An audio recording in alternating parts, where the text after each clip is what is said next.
Good morning, lifestylers. The other day I talked about how to recognize the natural end point in a relationship. And I guess the biggest question is, well, how do you identify it? And in that video, I talked about how we often separate well past the natural end point of a relationship. But I'd like to actually rephrase whether or not it's the end point and ask, how do you recognize the natural turning points in a relationship? Now, for me, turning points are very easy to recognize in your own life outside of a relationship, because it's usually when things are either falling into place or falling apart. But when you bring in the dynamics of two people in a relationship and there are natural turning points, but we're not seeing those natural turning points because we may not be experiencing the natural turning points at the same time. Or when there's a natural turning point, there's resistance from one party, but there's a willingness from the other. And this is probably the biggest thing that I see in relationships when I am coaching individuals, is there was always a natural turning point to where one party wanted to go this way and one party wanted to go that way. And when you don't sit down and have an honest conversation about what's happening at this natural turning point, that's when things start to go sideways. And in relationships, we often see this when mutuality has been taken away from the relationship.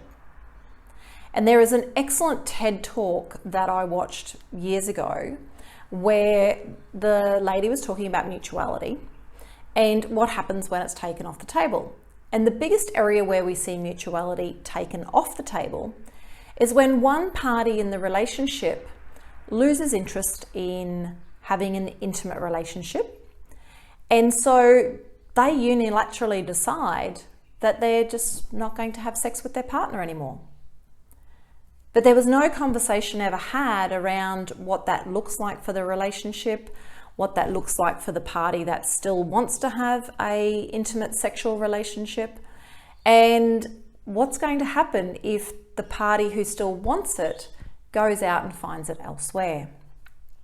And we see this a lot. We see a lot of affairs statistically in office scenarios, any kind of workplace, any kind of environment where we spend a lot of time with people who may be experiencing the same thing that we're going through.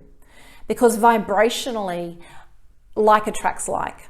So if you have two people working in an office environment or any kind of work environment, day in, day out, and they're coming to work and person A starts whinging about their wife and person B starts whinging about their husband, and person A and B realize we actually are going through the same thing, they start feeding off each other's unhappiness, but then the relationship starts to morph into, well, maybe this person could meet the needs that I'm not getting at home, because they resonate with what the other person is going through, what the other person is missing in the relationship, and that's often how a lot of affairs start. But I just want to wind you back to taking mutuality off the table.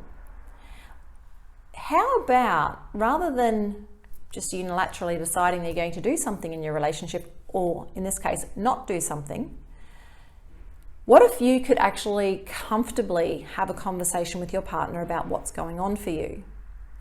And from that point, you work towards, what do we do about it? I know it sounds simple, but in practice it's very hard. And the reason why it's hard in practice is because we're so wounded from previous relationships, previous friendships. We are so wounded from so many things prior to this relationship even coming into existence that we retreat because we're scared of rejection. We're scared that the other person is not going to understand, because usually we don't understand what's going on inside of ourselves let alone being vulnerable enough to tell someone how we're feeling and hope that they respond in a way that we want them to respond. So I guess where this is leading to is issues in marriages are never about the actual relationship. Most issues in relationships will be about the individuals and the individuals where they're at, where they've been, and where they want to go. If you feel like you're in that crossroads, you're at a turning point, or you're at that I'm in a distressed relationship and I don't know what to do next. So please like, share, and subscribe. That's it for now. I'm Lisa Q, and have a fabulous day.